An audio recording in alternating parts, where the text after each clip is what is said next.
Mhm. Hey everybody, this is Ian O'Byrne again. We're taking a look at an old podcasting or an old video source that I used to have called 4 Questions 4. And we're getting this kick-started with a colleague and friend of mine, Tracey Hunter-Doniger. So Tracey, can you introduce yourself and tell us where you're from?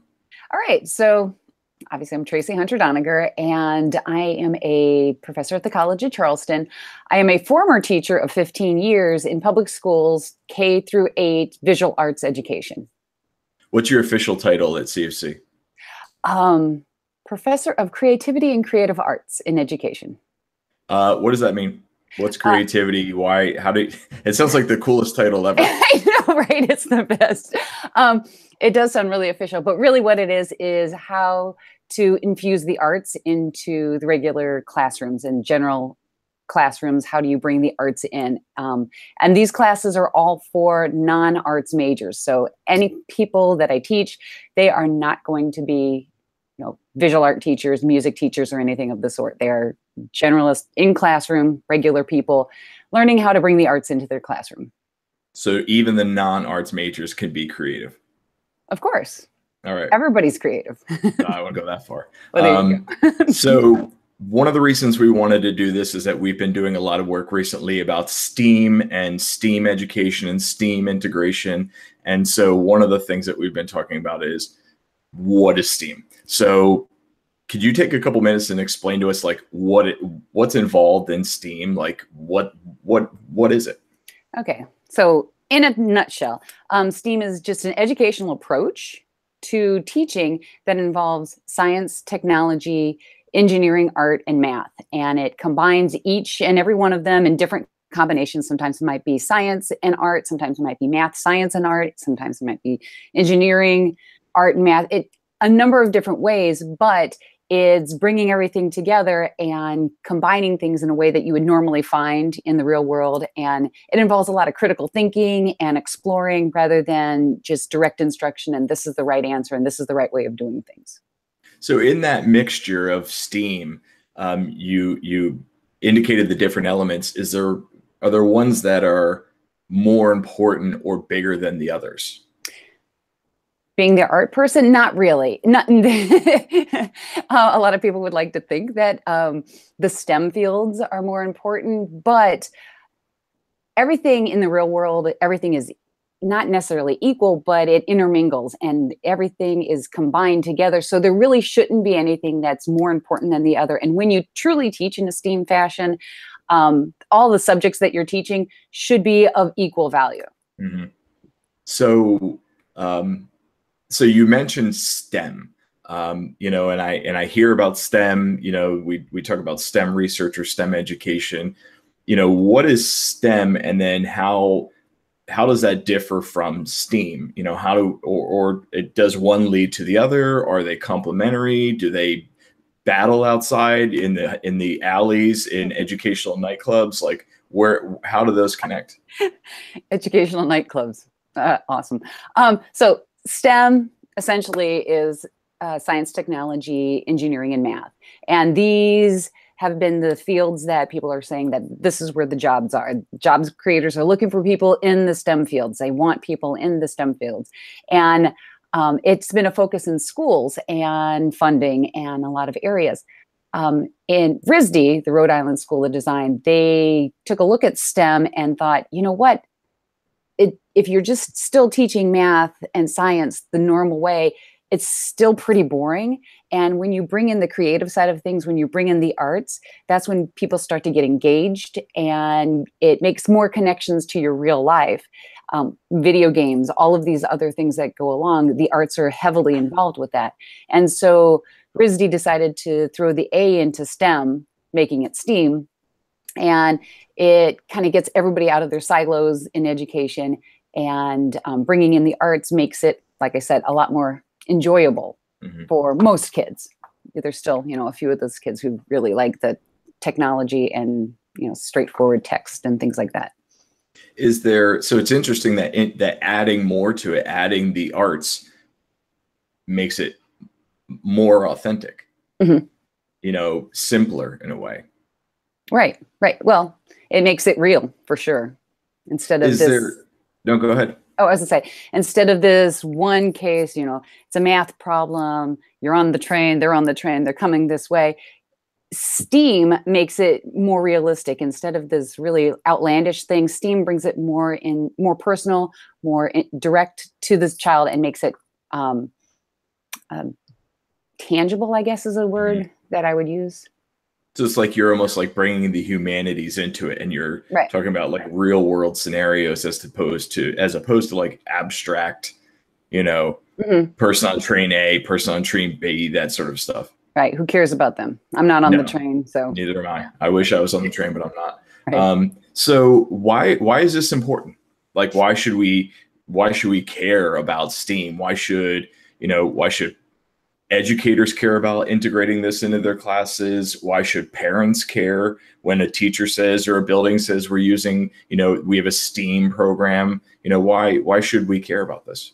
Well, if you just leave it with STEM, everything is still the direct instruction. Bringing in the STEAM, it brings in. I don't want to say the other subjects aren't fun, but STEAM does bring in the fun.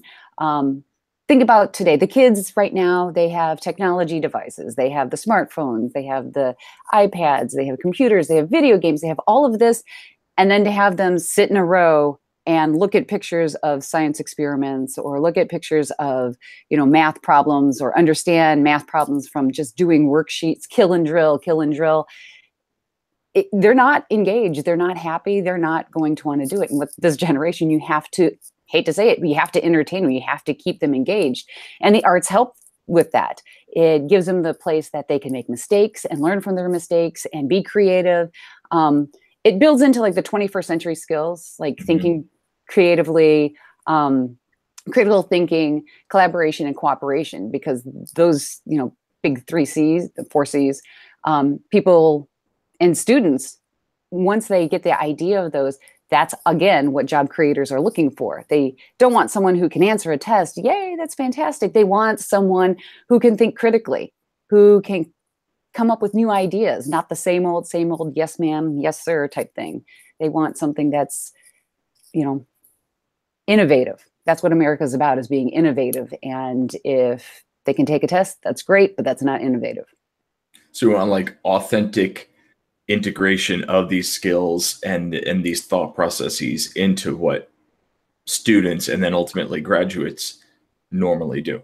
Mm-hmm. Exactly. Um, how often is this happening? Is STEAM integration really happening in our schools? Is it widespread? Is it a challenge? Like, is this really occurring? In some places, it's absolutely occurring. There are some schools who are arts infused, which means the arts are in everything in the classroom, co-taught between an arts teacher and a regular classroom teacher or a non-arts teacher, and they come up with a lesson and they work together and they teach it to the classroom. That is a great place for STEAM to happen. When the arts are respected, it works out really well. Schools that have a complete buy-in to STEAM actually work out really well too. Just hanging a placard on your school door saying, hey, we're a STEAM school, and they only have art class once a week for 45 minutes and one music class, that doesn't quite make it. Or they do the Lego robots once a year. Yay, we're STEAM. Well, that's SAM, and only one time during the school year. And so that doesn't quite cut it. But what it does is it brings it into the schools. There's really 3 ways to bring STEAM into the curriculum, like connect, explore, and create. So those are 3 great ways to do it, because you're connecting into things between disciplines, between grade levels, between students and teachers. There's exploring. We let the kids explore and figure things out on their own and figure out ways to think critically. And then there's create, where the art side of STEAM is creating like a stop motion movie or a dance or a tableau or music, rhythm type things like that. It's bringing all of these things together. So you actually have to build stuff. Right. Can STEAM happen? And this isn't one of the questions, and that's pretty much what I've done for the last 3, but can STEAM happen in higher ed? Like we talk about K-12, like is there a higher ed contingent like that you would see or that has happened? Well, even in my own experience, the classes that had some kind of creative component, some artistic component, some place where you could express yourself, it became much more meaningful for me. And I know I do that with my own students here. It's built into my classes, but even when I do a field experience or a practicum with kids out, observing classroom teachers and teaching other students, instead of them just going in and observing and, just writing down what they see, I use a critique form where they first describe what they see, which is exactly what you would do to critique a work of art, analyze, see, what is going on here, what are the theories, why are these things happening, interpret. So why is the teacher using this particular theory? Why are they doing this? And then lastly, they judge. Before they would be like, yeah, I'd never do that. But going through this process, instead of like one little sentence and paragraph, they have pages upon pages of dialogue that they can go back through and be like, oh, that's why they're doing this. And they're analyzing it and they're really critically thinking more so than just, yeah, okay, this is, the word wall's over there. That's there. Let me teach. I'm ready to go. So let's say I'll get you out of here on this question. Okay. Let's say I'm an educator, I'm an instructor, and I listen to this and I say, that's what I want to do. I want to be authentic. I want to integrate these STEAM literacies into my classes. I want to make my learning meaningful. This is definitely what I want to do. My building may or may not be a STEAM school. I may or may not have that placard on the front. Mm-hmm. But if I want to get started, how do I start? Like, let's say I'm doing this and Monday of next week, I'm all in, or tomorrow I'm all in. Like, what are the first steps, the first couple things I need to think about as I make this happen in my classroom? Cool. Great question. Start with success in mind. You don't have to start huge. Start with a lesson that you really like, where you think STEAM can happen and you feel confident. Plan, and then plan some more. Figure out what it is that you need to do. Practice whatever area of the arts that you're going to bring in, and then teach it to your class. Make sure you have a lot of instructions and expectations. If you were doing a tableau or something dealing with, let's say, theater, where there's a lot of movement and you're moving all around, if you don't set up the parameters that this is the way we behave, this is your space, you need to do these things, it's not going to be successful and you might be afraid to not do it again. But if you plan accordingly, try some baby steps, do a lesson that you love, bring in the arts. Make sure that when you're bringing in the arts, it's not superficially either. Make sure you're bringing it in and maybe even assessing what those arts are, what the standards are that go with the arts. And yes, arts have standards. Those are questions that people ask. And if you go about doing that and treating them equally and equally important, students will find that that's important to them as well. And it helps them buy in to whatever you're selling or teaching. Dude, in the future, I think I'm going to call you back in to do another one of these, but look at how do you assess the arts? How do you assess visual product? Like, what do we know from your field? And, because that's one of the challenges that I often see is if you have a student make a stop motion animation or a website, you always get this like, well, how do you assess that? Mm-hmm. And I have rubrics that fail all the time, but I have rubrics that will say like, this information is there, but how do you really assess? How do you thoughtfully assess, and critique and give feedback on visual aesthetics, on design choice, on fonts, all that sort of stuff. Mm-hmm. How do you do so in a way that's meaningful? But that's another talk for another day. Fantastic.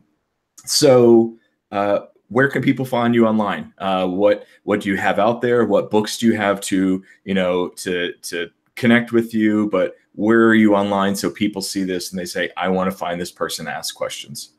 Oh, that's a really great question. Do you want to give my email address here, or either that or Twitter or home address? Or okay. Don't give your home address. I'm not going to give my home address.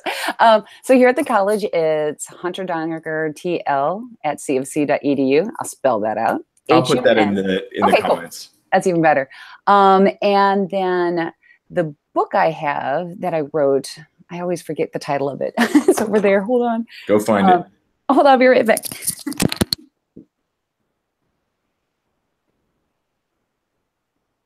Books, books, books, books, books.